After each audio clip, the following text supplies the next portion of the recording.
Hey everyone, I'm Armor Gaming, welcome back to my channel and welcome to Monster Analysis. Up for analysis today is a water monster known as Frostwrath. No science can explain the phenomenon that Frostwrath is. He's entirely made of ice on the outside, but his core is 100% blue fire. Frostwrath by far has one of the most incredible monster designs in the whole entire game. Good job, Social Point. Frostwrath has a power of 3234, which isn't anywhere near to being the highest power for water monsters. This power actually puts Frostwrath in 11th place, and there's currently 16 legendary water monsters. His life, however, isn't necessarily too bad, 28,651. This puts Frostwrath in 5th place, tied with monsters like Kaolic and Varna and a few others. As for his speed, Frostwrath has a speed of 3,476, which is absolutely amazing. This makes him the second fastest water monster. This speed is 33 points below Blob and 11 points faster than Kaolic. So we have ourselves a new water monster with a pretty low power, a higher than average life, and an extremely amazing speed. Unfortunately for Frostwrath, he suffers from a bad trait. He has Energized. He starts off the game with 20% extra energy. And the reason this is particularly bad is because this counteracts his amazing speed. So yes, Frostwrath can go before every other Deny monster. He can go before any other water monster besides Blob. The problem is that most water Deny monsters are immune to freeze. So even when Frostwrath doesn't AoE freeze, it doesn't matter because the enemy monster is still going to get a churn in if he has a Deny monster with immunity to freeze. Now of course, if you're going up against someone like Sphereness, Frostbite, Varna, or even General Thetis, then Frostwrath can be an optimal choice. But anyways, let's look at Frostwrath's skills. For the default skills, we have Frosted Strike and Chilled Blast. As for his special, we have Piercing Blizzard. Deals very heavy water damage to all enemies, may freeze all targets, removes 50% of stamina from all targets. And this is an absolutely amazing special. The AoE freeze is really nice, and the energy drain is extremely nice because you're going to see that this monster has a lot of stamina leak skills and a lot of stamina drain skills. So Frostwrath's regular skills really work in harmony with his ultimate skill, Piercing Blizzard. As for his skills group 1 skill, we have Icicle Fangs, Frost Wound, Glacier Impact, and of all of skills group 1, there's nothing too important to discuss, so we're going to move on to skills group 2. Chilling Sap deals moderate special damage, removes 50% of stamina from target, requires cooldown. This skill targets a single enemy, dealing 40 damage, costing 28 stamina, having a 2-turn cooldown, and it removes 50% from their stamina, which if you're targeting a legendary monster, that's equivalent to 70 stamina.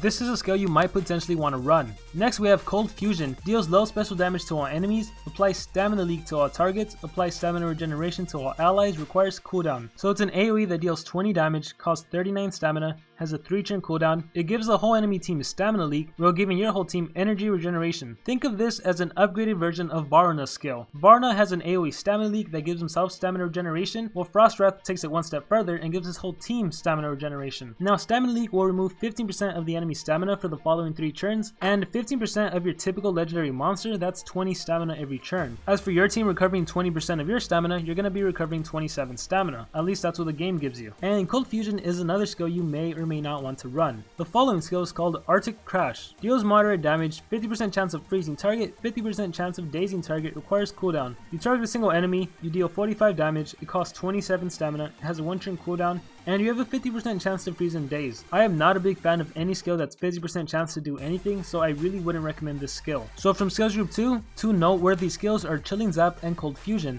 Now let's move on to skills group 3. We start things off with Shivering Bite. Deals moderate water damage, may freeze target, requires cooldown. This skill targets a single enemy, deals 45 damage, costs 28 stamina, has a 1-turn cooldown, and it's just a basic single free skill. This skill I would recommend running. In terms of Team Wars, again it won't help you too much considering there are lots of water monsters that are immune to being frozen. Nonetheless, this is a great skill to use against the enemy attacker. We also have a skill called Icy Bolt. Deals low special damage to all enemies, removes 25% of stamina from all targets, applies stamina leak to all targets, requires cooldown. So this is an AoE that deals 20 damage, costs 39 stamina, has a 3-turn cooldown. It's very similar to the skill from skills group 2, except instead of giving your team stamina regeneration, it takes away 25% of stamina from the enemy targets. Now removing 25% of stamina from your typical legendary monster is equivalent to 35 stamina. This is a skill you may or may not want to run. And the final skill from skills group 3, and the skill I can say with 100% certainty that you should run, is Polar Beam. Deals low water damage to all enemies, may freeze all targets, applies stamina leak to all targets, requires cooldown. It's another AoE, this time it's water based, it deals 25 damage, costs 39 stamina, has a higher cooldown, it's a 4-turn cooldown, and this is an AoE freeze as well as an AoE stamina leak. And Polar Beam is by far Frostwrath's best skill. You freeze all of the enemy monsters, thus denying them for 1 turn, at the same time giving stamina leak,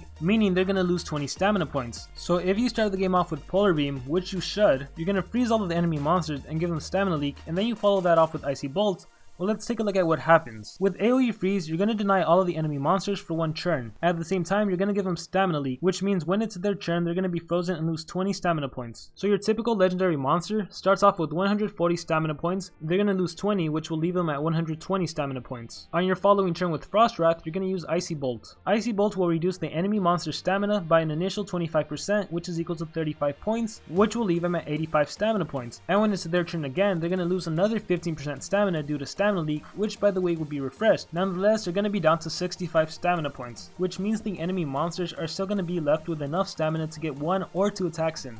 So unfortunately for Frostwrath, that isn't necessarily good. And again, when we think about this in the context of Team Wars, it sucks that Frostwrath isn't immune to freeze. Now let's take a look at a different calculation really quick. Let's look at Polar Beam followed up with Chilling Zap. If you do Polar Beam on an enemy monster, it's going to be frozen and stamina leak, which basically means the stamina is down to 120. If you follow that up with Chilling Zap, it's going to drain 70 stamina points, leaving the enemy monster at 50 stamina points. When it's that monster's turn again, it's going to lose an additional 20 stamina points, thus leaving it with 30 stamina points. Now 30 stamina points for your average monster, that's not enough to do an AoE skill, but that's still enough stamina points to do a single target skill. So again, Frostwrath can't successfully deny monster for 2 turns. Now with that being said, let's talk about different skill sets for this monster. You definitely want to run Polar Beam, and you definitely want to run Chilling Zap. After that, I would say it's your choice to do Shivering Bite, Icy Bolt, or Cold Fusion, with my preference being all of skills group 3, Shivering Bite, Polar Beam, Icy Bolt, and Chilling Zap. The reason I'm not particularly too fond of Cold Fusion is because although energy regeneration is a nice ability to give your teammates,